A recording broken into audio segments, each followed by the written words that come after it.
Em coletiva de imprensa, após um episódio de baixarias e insultos contra a médica Nise Yamaguchi no decorrer de depoimento na CPI da pandemia, também conhecida como CPI do Circo, CPI da Cortina de Fumaça e Tribunal de Renan Calheiros, o senador Marcos Rogério fez um pronunciamento contundente e deu uma lição de moral impactante. Marcos Rogério asseverou: foi uma reunião extremamente desagradável. Foi duro para quem estava ali testemunhando tudo o que aconteceu na CPI. A oposição trata com 2 pesos e 2 medidas. Quando defendem o que eles acreditam, são corteses, preparam o terreno, estimulam a fala mais livre possível. Quando é alguém que pensa diferente, tem a opinião da divergência, mesmo que tenha um currículo como tem a doutora Nise Yamaguchi, eles maltratam, eles ofendem, ameaçam, desrespeitam. É algo que assusta. Outro sim, o parlamentar assinalou: a sociedade brasileira testemunhou hoje talvez um dos atos mais desrespeitosos que tivemos na CPI, expondo a situações extremamente desagradáveis. Se fosse eu a depoente, a convidada, a partir do momento em que se constatou o desrespeito, teria me levantado e ido embora para casa. É um ambiente para destilação do ódio. A CPI tem se tornado estéril, repetitiva e infrutífera. Passam para o ataque, o constrangimento ilegal, o abuso de autoridade. Nessa esteira, ele sintetizou: o que estão preocupados desde o início é com a narrativa. Desrespeito e arrogância demonstrados por quem estava dirigindo, inquirindo e constrangendo a depoente. Assista.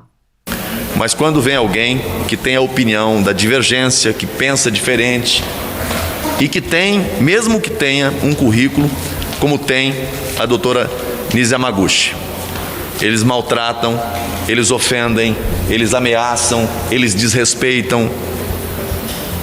É algo que assusta. Eu também de querer ser ministra da Saúde e não conseguiu.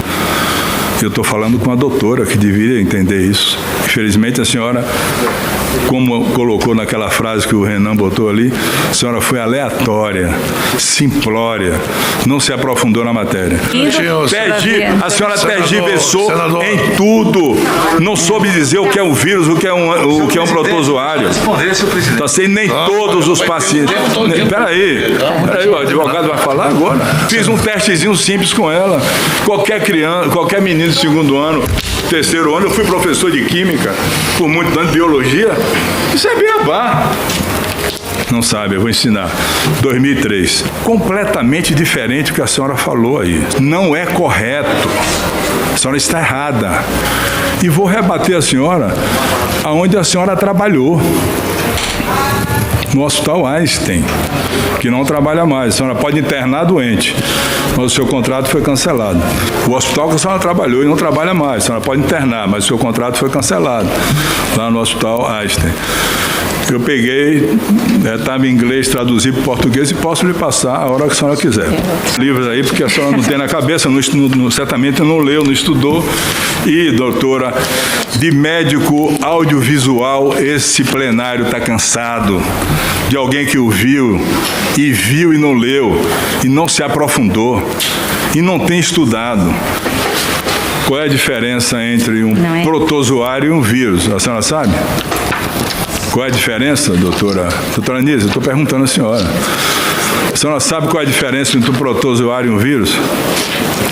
Pode dizer? Vou responder todas as suas perguntas. A senhora sabe dizer o que é a diferença entre um protozoário e um vírus? Dizer uma coisa dessa natureza, a senhora maculou a sua imagem tomando essa iniciativa. Senador, boa noite. Boa noite. A depoente hoje atendeu as expectativas que o senhor achava da CPI? Como que o senhor acha que a Nise Yamaguchi saiu hoje? Olha, foi uma reunião, como todos puderam acompanhar, extremamente desagradável. Foi duro para quem estava ali testemunhando tudo o que aconteceu na CPI. A oposição trata com 2 pesos e 2 medidas. Quando tem alguém que vai na linha daquilo que eles defendem, daquilo que eles acreditam, são corteses, tratam bem, preparam o terreno, estimulam a fala mais livre possível. Mas quando vem alguém que tem a opinião da divergência, que pensa diferente, e que tem, mesmo que tenha um currículo como tem a doutora Nise Yamaguchi. Eles maltratam, eles ofendem, eles ameaçam, eles desrespeitam. É algo que assusta. A sociedade brasileira acompanha de forma muito presente os trabalhos da CPI e testemunhou hoje talvez um dos atos mais desrespeitosos que nós já tivemos no âmbito da CPI, fazendo afirmações categóricas para gerar constrangimento, expondo ela a situações extremamente desagradáveis. Disse ali no final da CPI, da reunião, se eu fosse a depoente, na condição de convidada, a partir de um certo momento, quando o desrespeito se tornou uma prática e a arrogância uma constatação, teria me levantado e ido embora para casa. Porque com a história dela, com a biografia dela, com a experiência dela, com o currículo que ela tem, ela não merecia passar pelo que passou. É lamentável a gente ver a CPI se transformando num ambiente para destilação do ódio. É isso que ficou ali.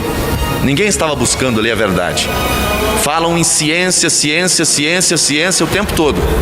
Mas quando chega alguém que tem vivência, que tem currículo, aí eles querem que aqueles que são especialistas respondam sim ou não, para se amoldar, para colocar dentro do quebra-cabeça deles a palavra que eles querem arrancar. Isso não é CPI.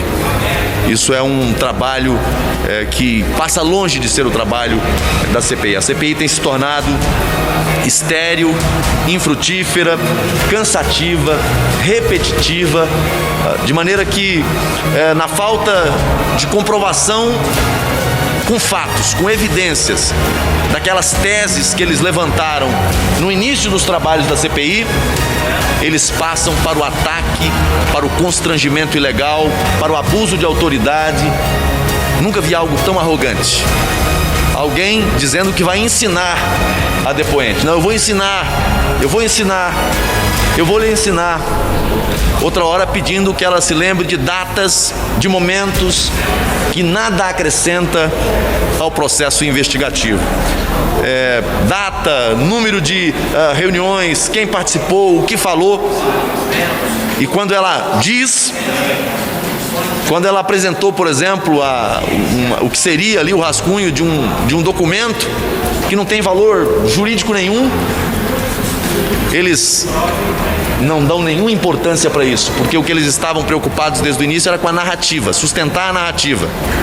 Então, foi um dia triste para o Senado, em razão do tamanho do desrespeito e da arrogância demonstrada por parte de quem estava dirigindo, inquirindo e constrangendo a depoente. Amanhã a gente vai ter Luana Araújo. Qual a sua expectativa para o depoimento dela? Veja, eles estão preocupados, pelo visto, pelo que adiantou o próprio presidente Omar, quando tenta arrancar da doutora Nise ali uma classificação, né? Perguntou para ela como que a senhora classifica alguém que não tem um CRM que prescreve, querendo colocar palavras na boca dela para classificar pessoas. Pelo que ele antecipou ali, ele já antecipou hoje, vai perguntar a mesma coisa, né, para essa profissional que vem aqui amanhã. Qual o papel que essa pessoa exerceu no âmbito do Ministério da Saúde, do governo? Qual a evidência que ela pode trazer aqui? Pelo visto, eles estão mais preocupados em trazer alguém aqui para poder explorar a sua opinião, a sua definição sobre papéis. Mas os mesmos que querem trazer aqui alguém para dar opinião sobre situações e fatos, negaram hoje a convocação, o convite de profissionais que poderiam vir aqui falar de protocolo de atendimento, porque dizem que isso não é objeto da CPI. A CPI perdeu o rumo, perdeu o foco, perdeu o objeto e está perdendo também a compostura ao tratar pessoas profissionais, mulher, como tratou a doutora Nízia hoje. Os governadores enviaram uma carta. Como fica essa situação? Eles vão passar de convocados para convidados ou vocês vão aguardar o STF, a decisão do STF? Bom, o que foi aprovado no âmbito da CPI foi a convocação de governadores. Não houve aprovação de requerimento de convite de governadores. Então, o presidente não tem a prerrogativa de transformar convocação em convite. Ele teria que submeter ao colegiado para essa mudança. Me parece que ele já até disse que não faria isso, que aguardaria a decisão do Supremo Tribunal Federal. Agora, seria muito incomum a CPI agir de maneira desigual numa investigação como essa, porque é objeto de investigação aqui tanto as ações quanto as ações ou omissões do governo federal, dos governos estaduais e municipais. Os requerimentos aprovados, eles têm esse condão. Agora, você quando é alguém ligado ao governo federal, aí o método, o modelo é a convocação. Agora, governadores que estão sendo convocados em razão de operações da Polícia Federal que apontam para possíveis práticas criminosas, suspeitas de contratos fictícios, superfaturamento, desvio de finalidade, corrupção. Aí, nesse caso, teria que ser convite. Eu penso que isso vai na contramão daquilo que é o papel legítimo da CPI, que é apurar os fatos, as condutas. Ninguém está pré-julgando, seja governo federal, seja governos estaduais. Da minha parte, eu não pré-julgo. É preciso apurar os fatos, as condutas, para ao final se recomendar ou não o indiciamento em razão de eventuais práticas ilícitas. Mas mudar de convocação para convite, não acho que seja um caminho justo e adequado, considerando o modelo adotado para os membros do governo federal. Obrigada, senhor. Ok. Alguém mais? Obrigado, gente. Até mais. Inicialmente, eu quero cumprimentá-la pela robustez de seu currículo. Vossa Senhoria não é uma especialista de gabinete ou de meras literaturas. Está aqui o currículo apresentado. São 40 anos de vida acadêmica, com especializações em diversas áreas que não vou aqui nominar. Assim como não vou nominar todos os estudos científicos, artigos científicos publicados no Brasil e em diversos outros países, inclusive as premiações que a senhora já recebeu. Também não farei referências aos livros e capítulos de livros publicados, porque a lista é considerável. Quero fazer referência apenas a um dos muitos títulos que a senhora tem, que é o doutorado em pneumologia, realizado entre 1998 e 2002. Ou seja, a senhora tem quase 20 anos atuando como doutora em pneumologia. E o que é pneumologia? É justamente a especialidade médica que se dedica ao estudo das doenças das vias respiratórias, incluindo traqueia, brônquios, pulmões e estruturas correlatas.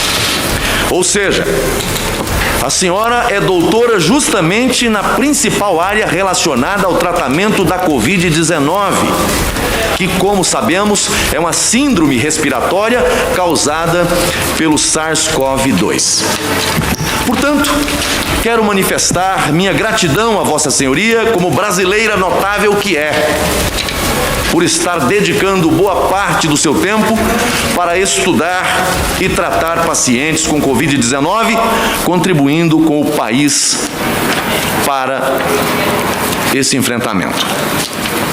Tenha certeza que o Brasil, especialmente os pacientes de Covid-19 e seus familiares, dentre os quais me incluo, são gratos à senhora e milhares de outros profissionais de saúde que prestam serviços nesta área e que são merecedores de nosso profundo respeito e consideração.